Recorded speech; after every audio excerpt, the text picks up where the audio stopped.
শেখ হাসিনা সহ পরিবারের ১২৪টি bank account freeze, সুধা সদন সহ 7টি প্লট ফ্ল্যাট জব্দ। টিউলিপের বিরুদ্ধে ভুয়া নোটারিতে বোনকে ফ্ল্যাট হস্তান্তরের তথ্য দুদকের।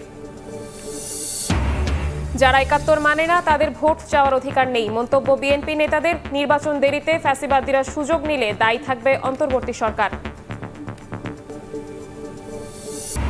এবং উত্তরখানে বাড়ি বানাতে ফ্ল্যাট ভাড়া, ৪-৫ দিন আগে ওঠেন কথিত ভাবি ভাতিজা। হাবিবুল্লাহ বাহারের উপাধ্যক্ষকে হত্যার জট খুলতে ওই দুজনের খোঁজে পুলিশ।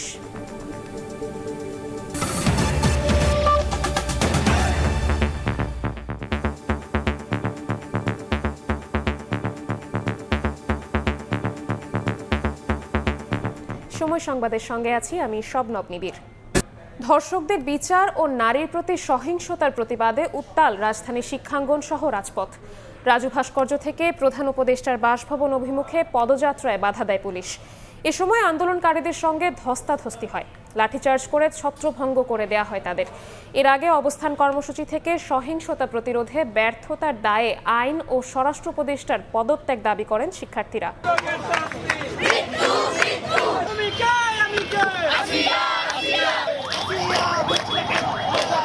দুপুর থেকে শাহবাগে অবস্থান কর্মসূচি পালন করেন বিভিন্ন স্কুল কলেজের শিক্ষার্থীরা। কিছুক্ষণের জন্য মোড় অবরোধ করে ধর্ষণে দায়ীদের দ্রুত বিচারের আলটিমেটাম সহ বিভিন্ন দাবি জানান তারা। বিচারহীনতার সংস্কৃতির কারণে এসব ঘটনার পুনরাবৃত্তি ঘটছে বলেও অভিযোগ করেন তারা।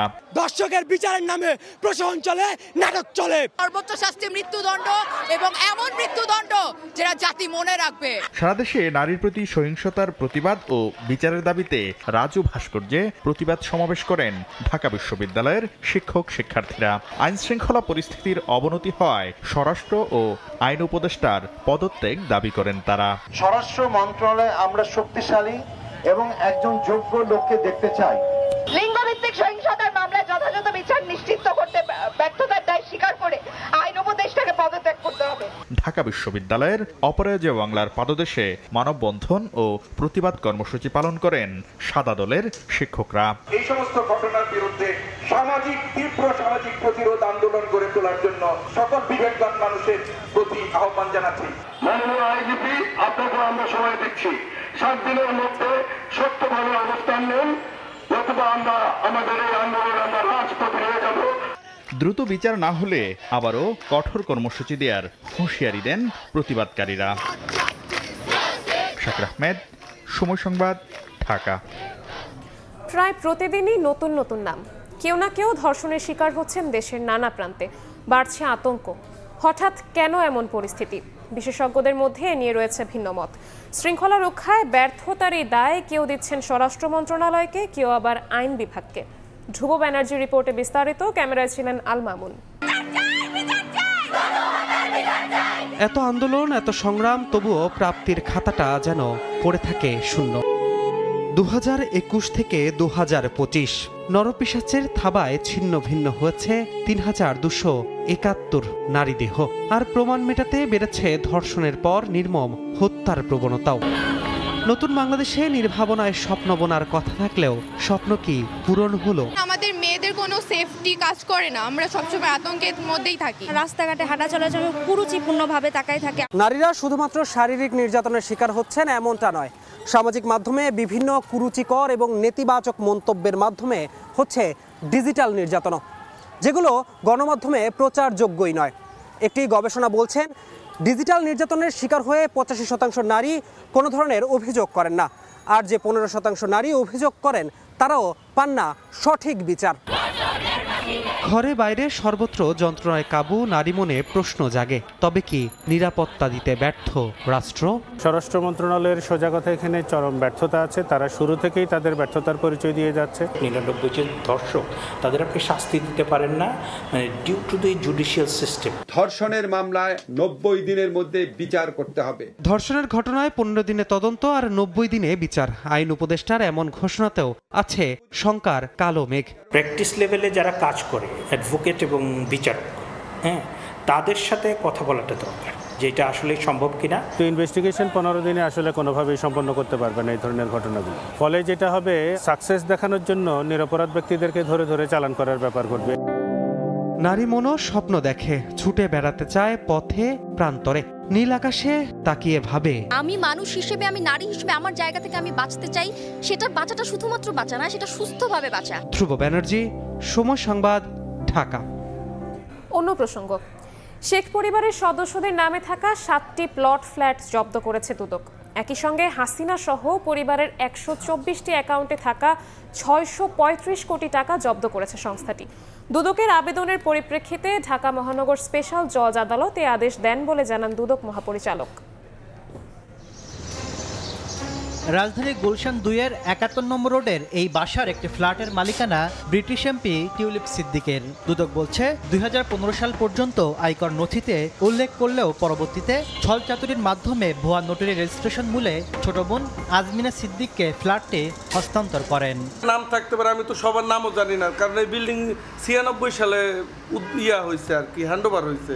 একইভাবে সেগুনবাগিচায় এই বাসায় টিউলিপের মা শেখ রেহেনার ফ্ল্যাটের সন্ধান পেয়েছে দুদক। তারা বলছে মালিকানা শেখ রেহেনা থাকলেও পরবর্তীতে ব্যারিস্টার মঈন গনিকে পাওয়ার অফ অ্যাটর্নি দিয়ে দেয়। 206 নম্বর ফ্ল্যাট নম্বর শেখ রেহেনা ম্যাডামের ছিল, পরে উনি ব্যারিস্টার মহিউদ্দিন স্যারকে পাওয়ার অ্যাটর্নি দিয়েছে। দুদকের অনুসন্ধানে এই 2 ফ্ল্যাটসহ ধানমন্ডিতে জয়পুতুলের নামে থাকা সুধা সদন, রাদওয়ান মুজিব সিদ্দিকের নিকটনে 2টি প্লট এবং গাজীপুরের শেখ রেহেনার 2 দাগে 10% জমি জব্দ করতে যাচ্ছে দুদক। সংস্থাটির আবেদনের প্রেক্ষিতে আদালত জব্দের নির্দেশনা জারি করে। অর্জিত স্থাবর সম্পদ যাতে অন্যত্র স্থানান্তর, হস্তান্তর বা রূপা বেহাত না হতে পারে, সেই জন্য বিজ্ঞ আদালতে আবেদন করা হয়েছিল। সেই আবেদন বিজ্ঞ আদালত কর্তৃক গৃহীত হয়েছে। এদিন শেখ হাসিনা সহ পরিবারের সদস্যদের নামে 124টি ব্যাংক অ্যাকাউন্টে 635 কোটি টাকা জব্দের আদেশ আদালত থেকে পেয়েছে দুদক। 124টি অ্যাকাউন্টে যে অর্থে রয়েছে সেটা বিজ্ঞ আদালত থেকে সে বিষয়ে অবরুদ্ধকরণের আদেশ প্রদান করা হয়েছে। পূর্বাঞ্চলে অবৈধভাবে প্লট গ্রহণের ঘটনায় তদন্তে নেমে শেখ পরিবারের এসব স্থাবর অস্থাবর সম্পদের সন্ধান পেয়েছে দুদক।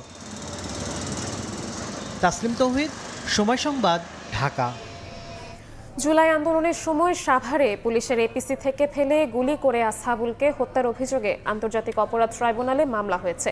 এই ঘটনায় 10 জনের বিরুদ্ধে গ্রেফতারি পরোয়ানা জারি করা হয়েছে। প্রসিকিউশনের পক্ষ থেকে আমরা 10 জনের বিরুদ্ধে গ্রেফতারি পরোয়ানা জারি আবেদন করেছিলাম। মাননীয় ট্রাইব্যুনাল আমাদের আবেদন মঞ্জুর করে উক্ত 10 জনের বিরুদ্ধে গ্রেফতারি পরোয়ানা জারি করেছেন। এই 10 জনের মধ্যে আইন শৃঙ্খলা বাহিনীর সদস্যরাও আছেন এবং স্থানীয় কিছু আওয়ামী লীগ নেতৃবৃন্দও আছে। সে নিরীহ নিরস্ত্র ছাত্র জনতার উপরে নির্বিচারে গুলিবর্ষণ করেছে এবং তার নামে থানার রেকর্ডে দেখা যায় যে 40 রাউন্ড গুলি এবং একটি চাইনিজ রাইফেল ইস্যু করা হয়েছিল এবং সে তার অপারেশন শেষে মাত্র 16 রাউন্ড গুলি ফেরত দেয়, বাকি গুলি সে ছাত্র জনতার উপরে বর্ষণ করেছে। এদিকে জুলাই আন্দোলন চলাকালে গুলি করে হত্যা চেষ্টার ঘটনায় খুলনার সাবেক এমপি শেখ হেলাল, শেখ তন্ময়, সাবেক মেয়র তালুকদার আব্দুল খালেক সহ 121 জনকে আসামি করে অভিযোগ দাখিল করেছে আহত এক শিক্ষার্থী। সময় সংবাদে আরও থাকছে।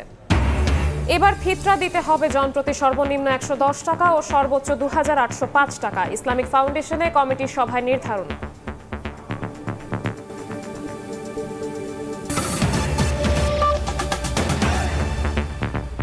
দ্রুত নির্বাচন দেয়া না হলে মাথা চাড়া দিয়ে উঠতে পারে ফ্যাসিবাদীরা। এতে দেশে কোনো অনাকাঙ্ক্ষিত ঘটনা ঘটলে তার জন্য দায়ী থাকবে অন্তর্বর্তী সরকার। তারা আরও বলেন, যারা 71 মানে না তাদের জনগণের কাছে ভোট চাওয়ার অধিকার নেই।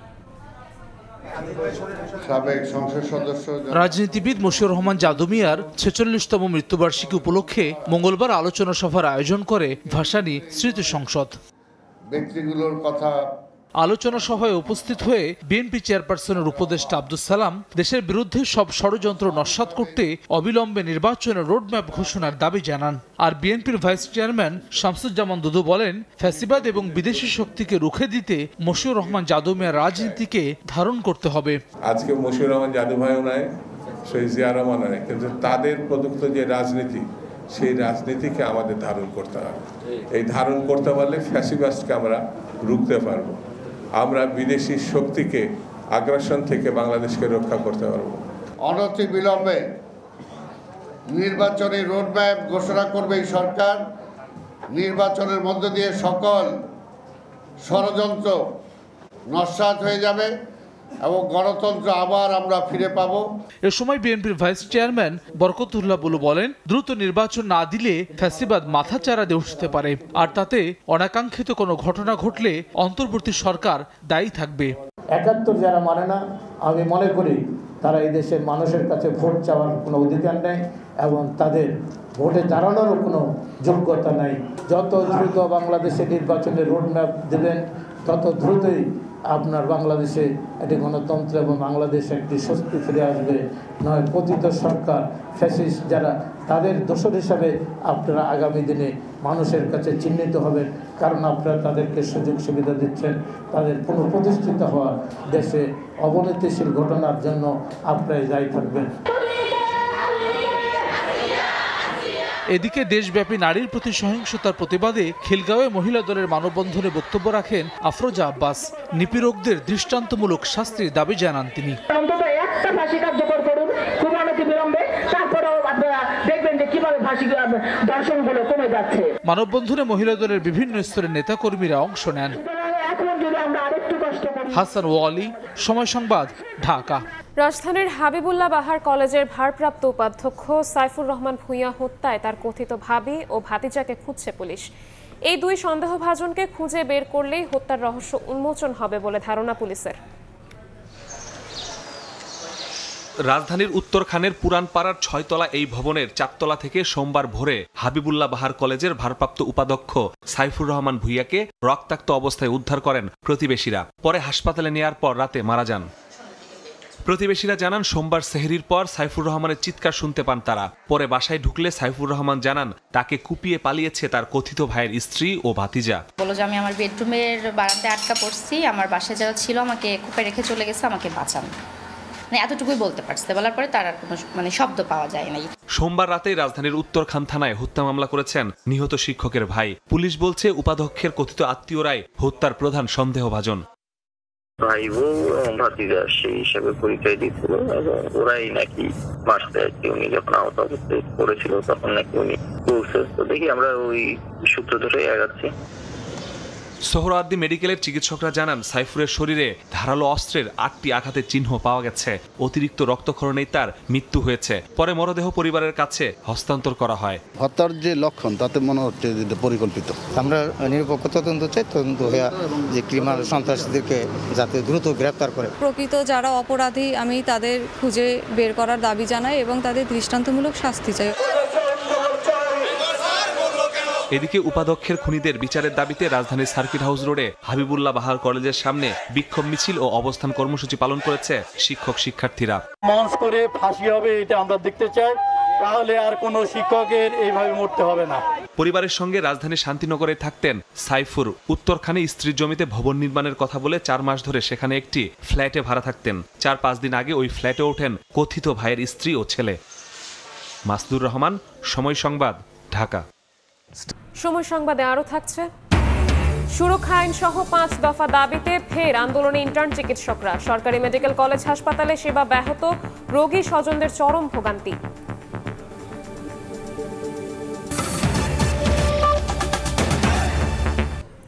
রমজানে সাধারণ মানুষদের স্বস্তি দিতে ন্যায্য মূল্যে পণ্য বিক্রি করছে দেশের বৃহৎ ভোগ্যপণ্য বাজারজাতকারী প্রতিষ্ঠান সিটি গ্রুপ। সয়াবিন তেল, গুঁড়ো দুধ, চাল ও ডাল সহ 19 ধরনের পণ্য বিশেষ মূল্য ছাড়ে বিক্রি করছে প্রতিষ্ঠানটি। ক্রেতাদের স্বস্তি দিতে গায়ের দামের চেয়ে কম মূল্যে তেল, চিনি, ডাল সহ নিত্যপণ্য বিক্রি করছে দেশের বৃহৎ ভোগ্যপণ্য বাজারজাতকারী শিল্পগোষ্ঠী সিটি গ্রুপ। ঢাকা শহরের মালিবাগ, মতিঝিল, মিরপুর সহ রাজধানীর 15টি স্থানে ভ্রাম্যমাণ ট্রাক থেকে সয়াবিন তেল, চিনি, মসুর ডাল সহ অন্যান্য পণ্য কিনতে পারছেন ক্রেতারা। সব জায়গায় যদি এরকম উদ্যোগগুলো নেওয়া হয় তাহলে অনেক ভালো। উচ্চ পর্যায়ে চলে গেছে দ্রব্যমূল্য এবং সিন্ডিকেট, এর মধ্যে থেকে কিছুটা হলেও স্বস্তি। সিটি গ্রুপের বিক্রি কার্যক্রমে 1 লিটার সয়াবিন তেল 172 টাকা ও 500 গ্রাম গুঁড়ো দুধ বিক্রি হচ্ছে 375 টাকায়। মসুর ডাল ও চিনি গুঁড়া চালে 7 টাকা ও আধা লিটার পানিতে 10 টাকা সহ মোট 19টি পণ্যে ছাড় দেওয়া হচ্ছে। ফুলকি মিল পাউডার আমাদের মার্কেটে প্রাইস হলো 425 টাকা, আমরা দিতেছি 375 টাকা। প্রথম পর্যায়ে থেকে এখন পর্যন্ত কনজিউমারের ধারাবাহিকতা স্বাভাবিক, মানে ধরেন কোনো টানাপড়েন নাই, বরং আরো বাড়ছে। সিটি গ্রুপের বিশেষ মূল্য ছাড়ে পণ্য বিক্রি কার্যক্রম শুরু হয় প্রতিদিন সকাল 10টায় এবং শেষ বিকেল 4টা। চলবে পুরো রমজান মাস জুড়ে। সাইফুল ইসলাম, সময় সংবাদ, ঢাকা। এবছরের মধ্যেই পাচার হওয়া কয়েকশো কোটি ডলার ফেরত আনা সম্ভব বলে জানিয়েছেন অর্থ উপদেষ্টা ডক্টর সালেউদ্দিন আহমেদ। ক্রয় সংক্রান্ত কমিটির বৈঠক শেষে তিনি বলেন, 1 মাসের মধ্যে অগ্রগতি দৃশ্যমান হবে। বিদেশে শিক্ষার আড়ালে পাচার হওয়া টাকার বিষয়টিও তদন্ত হচ্ছে। অর্থ পাচার বাংলাদেশের অর্থনীতির একটি বড় ক্ষত। পাচারের অর্থ ফেরানোর চেষ্টায় সরকার। এর মধ্যে 200টির বেশি আইনি সংস্থার সঙ্গে আলোচনা হয়েছে। তার মধ্যে 30টির মতো প্রতিষ্ঠানের সঙ্গে চুক্তি হতে পারে। আলোচনা হচ্ছে বিভিন্ন দেশের সঙ্গেও। মঙ্গলবার সচিবালয়ে ক্রয় সংক্রান্ত কমিটির বৈঠক শেষে অর্থ উপদেষ্টা জানান, পাচারের অর্থ ফেরানোর বিষয়ে 1 মাসের মধ্যে অগ্রগতি দৃশ্যমান হবে। তদন্ত হবে শিক্ষার আড়ালে টাকা পাচারের বিষয়েও। আমরা চেষ্টা করছি ইমিডিয়েটলি যেটি পারি, কতগুলো সেন্সিটিভ কেস করা হয়েছে অন্যগুলোরও আমরা চেষ্টা করছি যে যত তাড়াতাড়ি অ্যাটলিস্ট প্রসেসটা শুরু করি, কিছুটা ইন্ডিকেশন কিছুটা আসো। এদিকে অর্থ মন্ত্রণালয়ের বিশেষ সহকারী ডক্টর আনিসুজ্জামান চৌধুরী প্রথম দিন অফিস করেন সচিবালয়ে। কথা বলেন অর্থনীতির বিভিন্ন দিক নিয়ে। দেশ একটি অর্থনৈতিক ভঙ্গুরতার মধ্য দিয়ে যাচ্ছে, যা আগে কখনো হয়নি, এমন মন্তব্য করেন তিনি। প্রধান উপদেষ্টার সঙ্গে আলোচনায় বিভিন্ন দেশ টাকা ফেরত দিতে আগ্রহ দেখিয়েছেন বলেও জানান তিনি। ট্রেড ডেটা খুব ইজি, কারণ প্রত্যেকটা আইটেম একটা মানে সুই সুতো পর্যন্ত রেকর্ডেড হয়, কোথায় যাচ্ছে, কখন গেছে, কার কাছে গিয়েছে, কে পাঠিয়েছে। এবং এটা খুবই দরকার আপনার টাকা পাচার বন্ধ করার জন্য। যে জায়গায় টাকা গিয়েছে ওরা বেনিফিশিয়ারি, ওরা সহজে ছাড়বে না। কিন্তু প্রফেসর ইউনূস সাহেব, আমাদের শ্রদ্ধেয় প্রধান উপদেষ্টা, ওনার সামনে ওনারা নিজেরাই অফার করছে। বাজেট, ঋণ ব্যবস্থাপনা অর্থনীতির জন্য চ্যালেঞ্জ বলে মন্তব্য করেন বিশেষ সহকারী। করুণাময় খোদা তাআলার কাছে আমি। সানবীর রূপল, সময় সংবাদ, ঢাকা। চলতি বছর জনপ্রতি সর্বনিম্ন ফিতরা নির্ধারণ করা হয়েছে 110 টাকা ও সর্বোচ্চ 2805 টাকা। দুপুরে রাজধানীর বায়তুল মোকাররম জাতীয় মসজিদে ইসলামিক ফাউন্ডেশনের সভাকক্ষে জাতীয় সাদাকাতুল ফিতর নির্ধারণ কমিটির সভায় এ হার নির্ধারণ করা হয়। সভায় সিদ্ধান্ত হয়, ইসলামী শরিয়া মতে মুসলমানরা সামর্থ্য অনুযায়ী গম, আটা, যব, খেজুর, কিশমিশ ও পনির যে কোনো একটি পণ্যের নির্দিষ্ট পরিমাণ বা এর বাজার মূল্য ফিতরা হিসেবে গরিবদের মাঝে বিতরণ করতে পারবেন।